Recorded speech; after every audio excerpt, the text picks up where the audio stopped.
দুনিয়াতে যত অদ্ভুত অদ্ভুত প্রশ্ন সব আপনি মুসা আলাহিস সাল্লামের মাথা থেকে পাবেন। বিভিন্ন বিষয়ে আল্লাহরে প্রশ্ন করতেন। সাইয়েদনা মুসা আলাহিস সাল্লাম আল্লাহরে বললেন, আল্লাহ আপনি আমার এমন একটা জিকির শিখাইয়া দেন যে জিকিরটার শব্দ আপনি আর আমি ছাড়া কেউ জানবে না।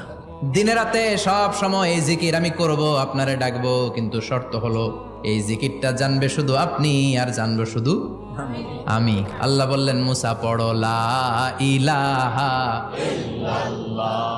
মুসা আলাইহিস সালাম কয়, মাবুদ এটা তো জাতীয় জিকির, সবাই জানে।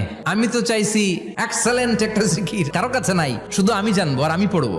আল্লাহ বললেন, মুসা এই লা ইলাহাকে যদি এক পাল্লায় রেখে দাও, তাম বিশ্ব, সাত আকাশ, সাত জমিনটারে তুলে যদি তুমি আরেক পাল্লায় রেখে দাও, লা রাজাহাত কাফাতু লা ইলাহা ইল্লাল্লাহ, মুহূর্তের মধ্যে লা ইলাহার পাল্লা ভারী হয়ে যাবে।